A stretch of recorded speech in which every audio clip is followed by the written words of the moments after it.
ಸ್ನೇಹಿತರೆ, ಇವತ್ತು ಒಂದು ಸಾಮಾಜಿಕ ಚಿಂತನೆಯ ಬಗ್ಗೆ ಮಾತನಾಡೋಣ. ಮೋದಿಜಿಯವರ ಅಂದರೆ ಸೆಂಟ್ರಲ್ ಗೌರ್ಮೆಂಟಿನ ಆಯುಷ್ಮಾನ್ ಭಾರತ್ ಹೇಳುವಂಥ ಒಂದು ಸ್ಕೀಮ್ ಇದೆಯಲ್ಲ, BPL ಕಾರ್ಡ್ದಾರರಿಗೆ ಇದು ಒಂದು ದೇಶಕ್ಕೆ, ಒಂದು ಸಮಾಜಕ್ಕೆ ವರವೋ ಅಥವಾ ಶಾಪವೋ. ನಾನು ಯಾಕೆ ಹೇಳ್ತಾ ಇದ್ದೇನೆ ಅಂದರೆ, ನೀವು ಸ್ವಲ್ಪ ಒಂದು 5 ವರ್ಷದ ಹಿಂದೆ ಹೋಗಿ ನೋಡಿದಾಗ ಸ್ಟಂಟ್ ಹಾಕಿಕೊಳ್ಳುವವರ ಸಂಖ್ಯೆ ಎಷ್ಟಿತ್ತು, ಇವತ್ತು ಎಷ್ಟಾಗಿದೆ. ಈ 5 ವರ್ಷದ ಹಿಂದೆ ಎಲ್ಲೋ ದೂರದಲ್ಲಿ ಸ್ಟಂಟ್ ಹಾಕಿದ್ದಾರೆ ಅಥವಾ ಓಪನ್ ಹಾರ್ಟ್ ಸರ್ಜರಿ ಮಾಡಿದ್ದಾರೆ ಅಂತ ಹೇಳ್ತಾರೆ ಬಿಟ್ಟರೆ, ಪ್ರತಿ ಹಳ್ಳಿಯಲ್ಲಿ ಸ್ಟಂಟ್ ಹಾಕಿಸ್ಲಿಕ್ಕೆ ಸ್ಟಾರ್ಟ್ ಮಾಡಿದ್ದಾರೆ. ಈ ಉದಾಹರಣೆಗೆ ನಮ್ಮದೇ ಒಂದು ಗ್ರಾಮದಲ್ಲಿ ಏನು 4,000 ಒಂದು 6,000 ಜನ ಇರ್ತಾರೆ. ಅಂಥ ಒಂದು ಪ್ರದೇಶದಲ್ಲಿ ಯಾವುದೇ ಬಿಗ್ ಇಂಡಸ್ಟ್ರಿ ಇಲ್ಲ, ವ್ಯಸನಿಗಳಲ್ಲ, ಆಕ್ಸೆಸ್ ಆಕ್ಸಿಜನ್ ಇದೆ. ಇಂತಹ ಸಂದರ್ಭದಲ್ಲಿ ಹಿಂದಿನ 2 ವರ್ಷಗಳಲ್ಲಿ ಒಂದು 9ರಿಂದ 10 ಜನ ಸ್ಟಂಟ್ ಹಾಕ್ಸ್ಕೊಂಡಿದ್ದಾರೆ. ಇದರ ಅರ್ಥ ಏನು? ಸ್ವಲ್ಪ ಎದೆ ನೋವು ಬಂದರೂ ಇವಾಗ ಸ್ಟಂಟ್ ಅದು ಒಂದು ಮಾಫಿಯಾ ಥರ ಆಗಿಬಿಟ್ಟಿದೆ.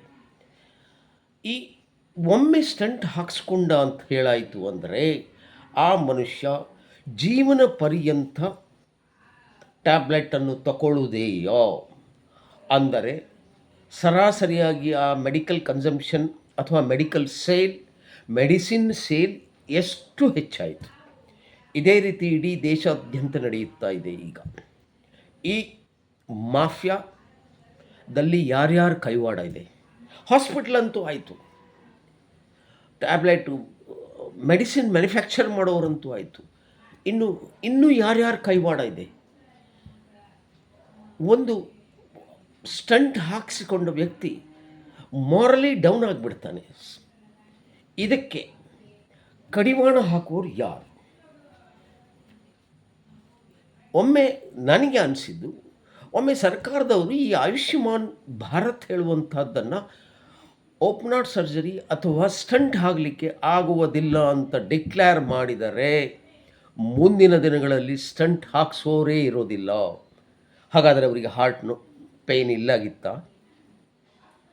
ಟ್ಯಾಬ್ಲೆಟ್ನಲ್ಲಿ ಕಡಿಮೆಯಾಗುವಂಥ ಒಂದು ಕಾಯಿಲೆ ಇವರು ಆಪರೇಷನ್ ಮಾಡಿ ಜನರಿಂದ ಮತ್ತು ಸರ್ಕಾರದಿಂದ ಹಣವನ್ನು ಲೂಟಿ ಹೊಡಿತಾ ಇದ್ದಾರೆ. ಇದಕ್ಕೆ ಸರ್ಕಾರದವರೇ ಗಮನ ಕೊಡಬೇಕು ವಿನಃ ಆಮ್ ಜನತಾ ಏನು ಮಾಡಲಿಕ್ಕಾಗೋದಿಲ್ಲ. ಇದನ್ನು ಸೆಂಟ್ರಲ್ ಮಿನಿಸ್ಟರ್ವರೆಗೆ ವಿಷಯವನ್ನು ಗೊತ್ತು ಮಾಡಿ ಇದಕ್ಕೆ ಕಡಿವಾಣ ಹಾಕದಿದ್ದರೆ ಮುಂದೆ ಬಹಳ ಸಮಸ್ಯೆ ಆಗಬಹುದು ಅಂತ ಹೇಳಿ ನನ್ನೆರಡು ಮಾತನ್ನು ಮುಗಿಸ್ತೇನೆ.